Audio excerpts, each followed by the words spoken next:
Hello दोस्तों, नमस्कार। आज मैं हिंदी साहित्य की वीडियो की श्रृंखला में भक्ति काल के सगुण काव्य धारा पर चर्चा करेंगे।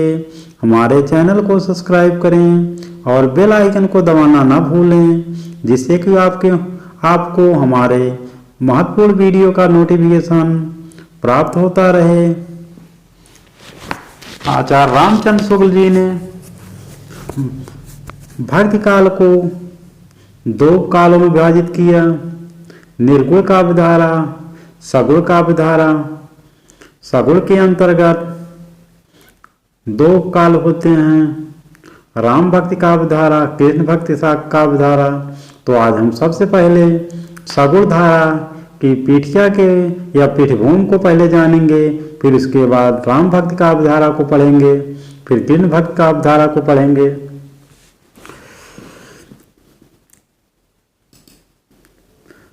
सगुण धारा। सगुण भक्ति उद्भव एवं विकास। आचार्य रामचंद्र शुक्ल के अनुसार श्रद्धा और प्रेम की योग का नाम भक्ति है।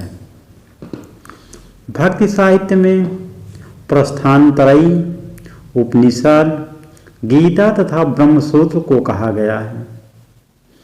नारद भक्ति सूत्र में भक्ति के 11 भेद बताए गए हैं, जिसमें गुण महात्म्य शक्ति, रूपाशक्ति, पूजा शक्ति, स्मरणा शक्ति, दास्या शक्ति, साख्या शक्ति, कांत्या शक्ति, वात्सल्या शक्ति, आत्मनिवेदना शक्ति, तन्मयता शक्ति, परम विरह शक्ति आदि हैं। भागवत महापुराण में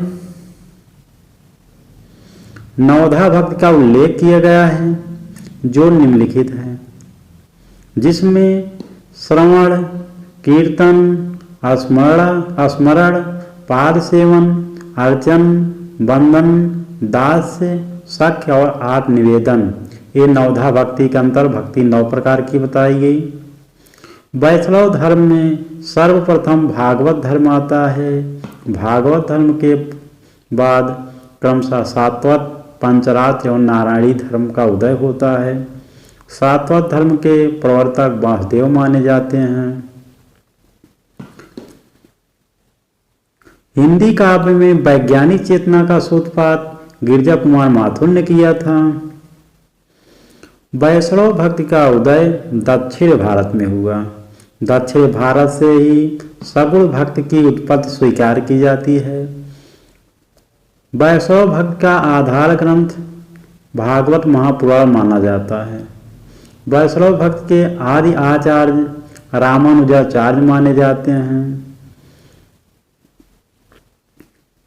वैष्णव भक्ति के संप्रदाय एवं उनके दर्शनों के विषय में चर्चा करते हैं। श्री संप्रदाय, इसके प्रवर्तक रामानुजाचार्य जी हैं। श्री संप्रदाय का दर्शन है विशिष्टाद्वैतवाद। विशिष्टाद्वैतवाद। रामानुजाचार्य का जन्म कांचीपुरम में 1016 सन में हुआ था। ब्रह्म संप्रदाय के प्रवर्तक मध्वाचार्य हैं, और ब्रह्म संप्रदाय का दर्शन है या मध्वाचार्य का दर्शन है द्वैतवाद।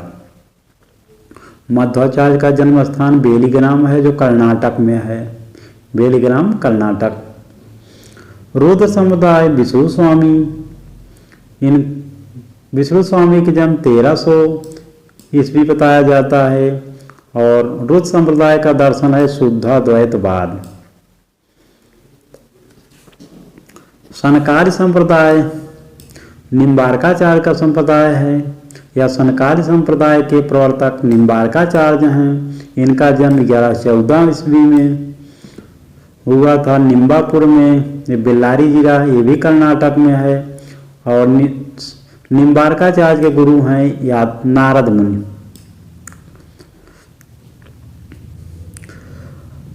अब रुद्र संप्रदाय के आदि प्रवर्तक तो विष्णु स्वामी हैं, इसी संप्रदाय में दीक्षित हैं वल्लभाचार्य, तो कुछ विद्वान वल्लभाचार्य को ही रुद्र संप्रदाय का प्रवर्तक मानते हैं।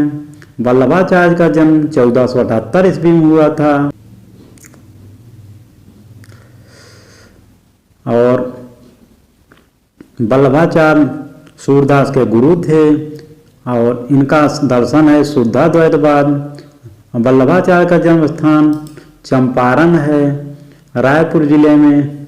श्री संप्रदाय और इसके प्रवर्तक को याद करने के लिए ट्रिक बनाएंगे श्री रामानुज विशिष्ट या श्री राम विशिष्ट।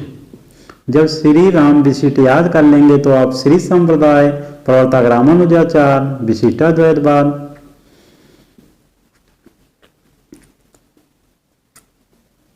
रुद्र संप्रदाय के आदि प्रवर्तक विष्णु स्वामी हैं, किंतु कई विद्वान इसका प्रवर्तक वल्लभाचार्य को मानते हैं। इन्हीं वल्लभाचार्य के पुत्र थे विट्ठलनाथ, जो अष्टछाप की स्थापना करते हैं। दक्षिण भारत के वैष्णव भक्तों को अलवार कहते हैं। अलवारों की संख्या 12 है। अलवारों ने कृष्ण और राम दोनों की आराधना की है। कभी कभी आपके परीक्षा में पूछा जाएगा कि अलवार किसे कहते हैं, तो वैष्णव भक्तों को दक्षिण भारत में अलवार कहते हैं। अलवारों में एक स्त्री थी अंडाल, जो बहुत ही प्रसिद्ध हुई। अलवारों का संबंध दक्षिण भारत के केरल प्रांत से था। इनकी संख्या 12 है। ये पूछ लेता है कि क्वेश्चन आता है आपके एग्जाम में कि अलवारों की संख्या कितनी है, तो 12। अलवार कहाँ के थे? दक्षिण भारत के केरल प्रांत के रहने वाले, जो वैष्णव या विष्णु के अनुयायी थे, जो राम और कृष्ण दोनों की आराधना करते थे।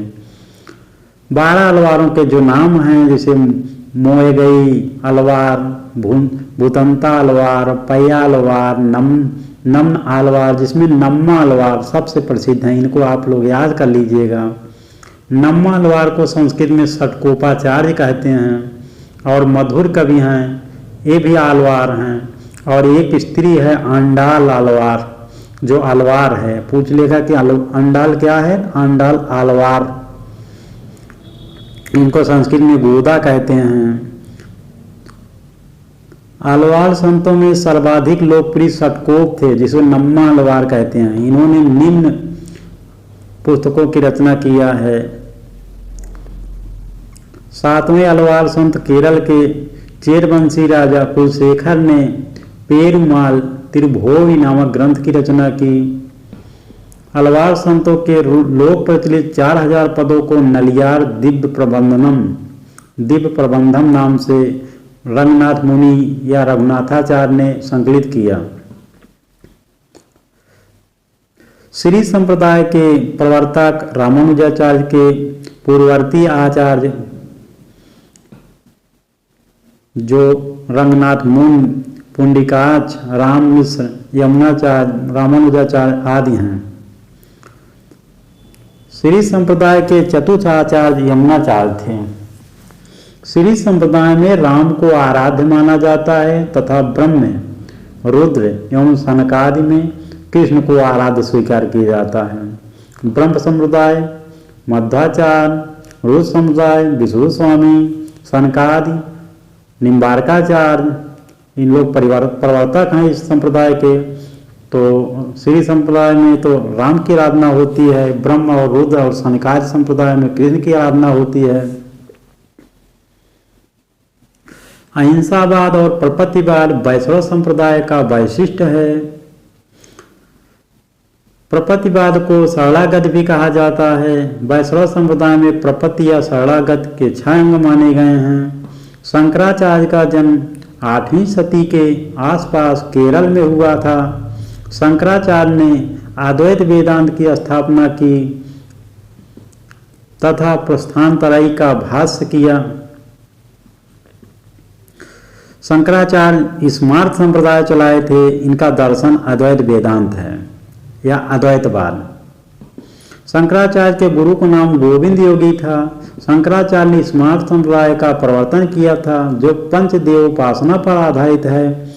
कुछ विद्वान शंकराचार्य को प्रछन्न बौद्ध भी कहते हैं, क्योंकि इनके गुरु के गुरु गौड़पाद बौद्ध थे। अब तो आप समझ ही गए हैं कि दक्षिण भारत में वैष्णव के अनुयायी को आलवार कहते हैं, और दक्षिण भारत में जो शैव की पूजा करते हैं, शैव भक्त हैं अर्थात शिव की भक्त हैं, उनको नयनार कहा जाता है। नयनारों की संख्या 63 बताई जाती है। अब कभी कभी आपसे पूछ लिया जाएगा दक्षिण भारत में शैव के भक्तों को क्या कहा जाता है, आपको ऑप्शन दिया जाएगा कि नयनार, आलवार।